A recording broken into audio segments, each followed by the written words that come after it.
Good morning, afternoon, evening, wherever you are across the globe. I'm Felicity. I'm Claire. And I'm Phoebe. And today we're recording this presentation from our homes in Melbourne, Australia. And we would like to start by acknowledging the traditional owners of this land, the Wurundjeri people of the Kulin Nation, and pay our respects to the elders past, present and emerging. So today we'll be sharing the findings of focus groups that highlight the voices of people living with dementia, their families and care home staff who had participated in the MIDDEL randomised control trial. We will contextualise the study and then present findings from the analysis of focus group interviews. To finish, we will discuss what we have learned from hearing their voices and the implications of this going forward. It is well recognised that the experience of moving into residential aged care involves life changes that can be stressful and emotional for families and disorienting and disempowering for people living with dementia. Living in care homes can also impact residents' social, emotional and psychological well-being and can contribute to the onset of depression. We know that positive, meaningful and relationship-centred approaches are important for residents' quality of life, and both music therapy and recreational choirs are becoming increasingly recognised as important and beneficial in achieving this. What we don't know is which of these approaches are effective and cost-effective in addressing depression. To address this gap in knowledge, the MIDDEL study was designed as an international cluster RCT led by Professor Christian Gold and including research teams in Norway, Turkey, Germany, UK and the Netherlands. Australia was the first to receive funding and before COVID-19 was due to complete interventions in September this year and complete the final follow-up assessments in February next year. In addition to quantitative outcomes, the Australia team conducted focus groups with residents, care staff and family to gain multiple perspectives on their experiences of the music interventions.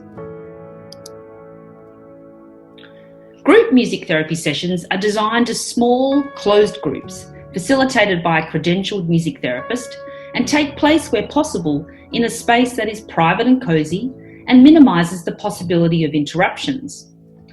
Residents are assessed to determine how they respond to music and gather information about their musical biographies. The music therapy programs focus on reminiscence and identity, validating emotions, connecting with others, mental stimulation, and meeting the psychosocial needs of each resident. We hypothesise that in meeting these aims, there is a flow-on effect to reduce depression and enhanced well-being. The choirs are larger groups and are open so that other residents who are not in the study can join. These usually take place in the central lounge areas of each care home. We conducted focus groups to deepen our understanding of how residents, family and care staff experienced and perceived these music interventions within a residential aged care environment. In the focus groups, we asked residents about their positive and negative experiences of participating. We asked family members and care staff what they noticed about how the music impacted residents, the care home environment and impacted themselves. We asked care staff to identify any perceived barriers and enablers to participating in the research. To date, we have completed 6 focus groups, 1 with residents, 2 with families, and 3 with care staff. Our focus group analyses revealed perspectives at the intrapersonal, interpersonal and community or care home levels. Comments about the impact of music interventions came from residents, family and staff, and focused on what happened within sessions, immediately after sessions, in between sessions, and just prior to each subsequent session. Several themes were evident across the 3 levels and across 5 time points. The coloured icons of people in our figure illustrate for whom those themes were relevant to. Red figures represent residents, green represent families, and blue represent care home staff. And now I'm going to hand over to Phoebe, who will talk a bit more about the 3 levels.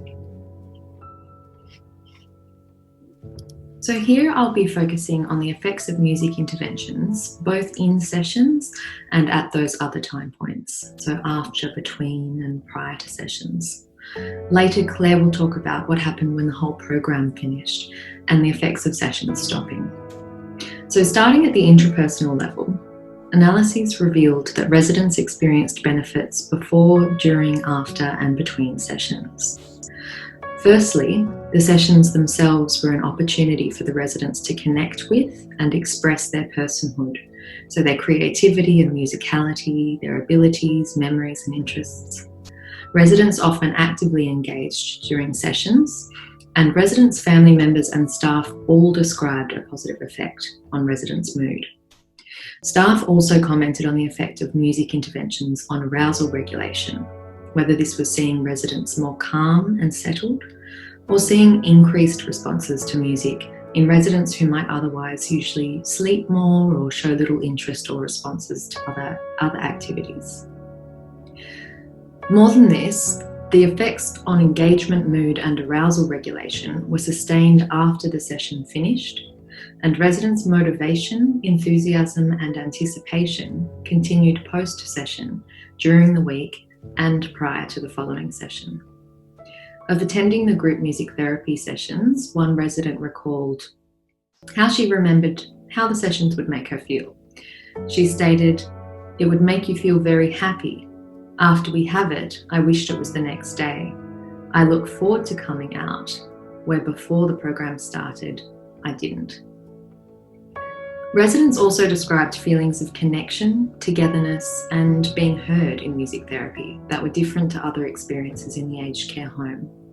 And this was evident in comments such as, "It gets so many of us together, because when you're in the lounge room, you're all together but you're not. But in music therapy, it feels as though you've got someone who's got the same interests as you, and there's joy here too. In the lounge, you could sing out forever." And here we differentiated this feeling of connectedness from other more interpersonal experiences of group and social processes. So family members were also able to join the music intervention sessions and experienced intrapersonal benefits themselves. They were motivated to attend sessions and felt good in themselves afterwards because they could see how their loved one and others in the session were actively engaged, happy, and enjoying themselves. Like the residents, some family members also felt the effects on their mood were sustained following the session, and they began to look forward to upcoming sessions the next week. One family member stated that the fact that my wife enjoyed it was a big plus for me, while another family member described looking forward to Mondays and stated, "I felt good when I was leaving because everybody has enjoyed themselves and it's good to see that." Staff also experienced intrapersonal benefits from the music programs being delivered in the care homes. They commented on how it lifted their moods, as well as made them feel like they were connected to the residents and family in some way. One staff member stated, "It gave us a bit of a boost as well. I think it brings joy for the staff too." And another staff member commented, "When we see them happy, we feel happy. It's good. It's a win-win for everybody." Staff also described the flow-on effects from the intrapersonal benefits for residents to their caregiving experience as staff. For example, care staff commented on how residents returned from music intervention sessions more calm, settled, and happier, as described earlier, and stated this meant there was less strain and less stress on them. At the interpersonal level, residents, family, and staff commented on the value of the group experience. As well as getting so many of them together, residents also saw value in being able to do different things in the group, as opposed to one-on-one. Family members and staff focused more on the music interventions as a shared experience that enhanced their connection with residents. For one family member who attended sessions with her father, it was something to talk about and connect through. She states, "It's a bit harder to sometimes get the interest going, find things to talk about. I think Monday is a case of, oh well good, the group music facilitator is here in the morning." Staff also talked about connecting with residents but focused on the here and now experience of being able to dance, sing, clap and enjoy the music together during sessions. Some staff also commented on the fact that they had seen the residents participate, engage, and express themselves in ways that they hadn't witnessed previously. This influenced how they saw some residents. Many staff used words such as amazing to talk about observing how residents responded and engaged in sessions, while others talked about seeing the resident in a new light. For example, saying something like, "She's a different person," during the group music sessions. At the community level, focus group data indicated that the music interventions had a positive effect on the atmosphere and environment in communities at the residential aged care facilities, both during and following sessions. In some cases, this was about the effects of music within and between individuals in the environment, and at other times it was more about the feeling or atmosphere created by the music interventions.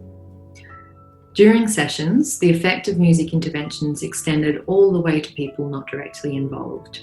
For example, at one facility, the receptionist spoke about hearing the group music intervention sessions and how this created a positive environment in the aged care home. Staff and family also spoke about how the effects of the music interventions on individuals and the group influenced the environment. Again, staff stated, "For a few hours, residents are relaxed, calmed down, so it was happy and positive impact on us and for all the environment." A family member went on to say that the music sessions left a good vibe in the place after they finished. So I've described the effects of music interventions during, following, and between sessions at intrapersonal, interpersonal, and community levels. I'll now hand over to Claire, who will discuss other important factors described through the focus group data, such as access to music interventions in residential care, differences between the two music interventions, and what happened after the program finished. Now I'll be focusing on further findings from our analysis of the resident, care staff and family focus groups before I go into the discussion of the results. Another important finding was the importance of accessibility.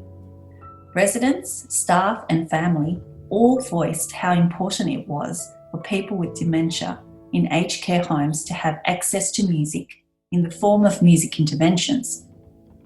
We found that residents with dementia, particularly in the later stages, and those who have depression, have limited opportunities to engage and access musicking or other group activities available in aged care homes.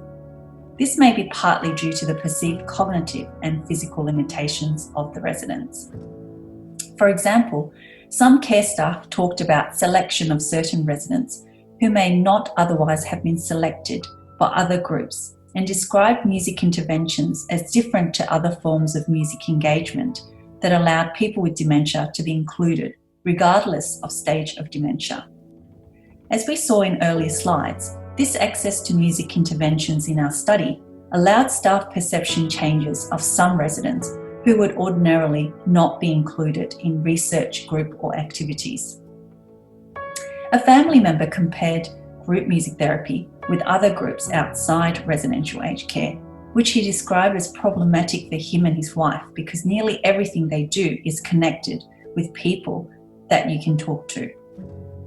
Residents also appreciated having access to this opportunity for participation in music and described the experience as an opportunity to be close to music and do something you enjoy.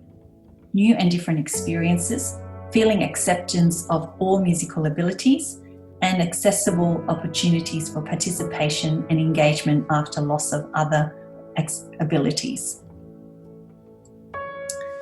Because we had two different music interventions in our study, we also had an opportunity to examine the perspectives about GMT and RCS. In terms of similarities between the interventions, staff and families recognised that the perceived effects of the music interventions were not merely due to the music component of the intervention, but recognised the important role of facilitators. They commented how the music interventions were more personalised and streamlined, which was compared to other forms of musical engagement in the care home, and discussed this in terms of the responses they observed in residents. In contrast, care staff and families described GMT and RCS using different languages, with emphasis on different aspects of the intervention. There was also a recognition of differences in skill set and approach of the music therapist and RCS facilitator. For example, RCS was described more like a concert, a social event, and something special that the residents would even dress up for. Whereas staff contrasted the music therapist's approach and tone of voice to that of entertainers, and even recognised the responsiveness of the music therapist. For example, talking about the music therapist lowering her voice in response to residents. There was more of a focus on different elements of musicking in GMT, such as the beat, rhythm, and tone, whereas RCS was more focused on the familiar song singing and having the lyrics on the screen.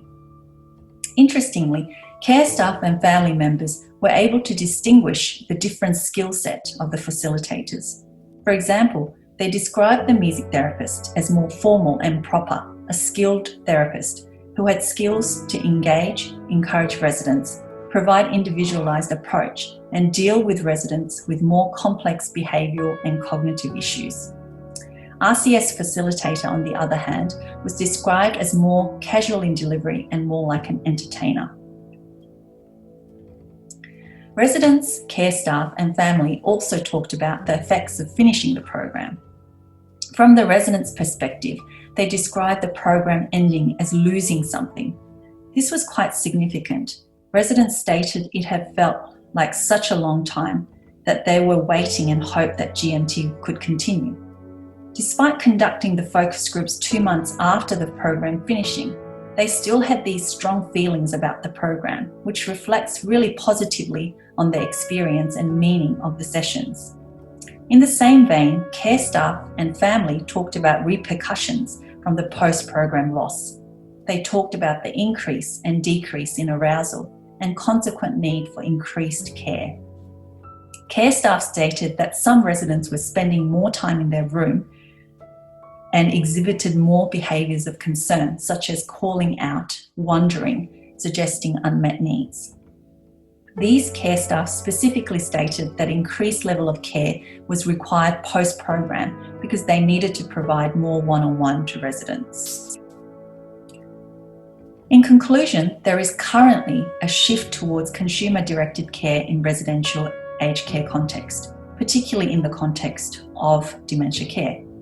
However, there is still a lack of representation of voices of residents, family, and care staff in decision-making, planning, and designing service delivery. Our focus group analysis allowed us to examine multiple perspectives on music interventions in residential care facility, which provides valuable insight into what works and what can be improved.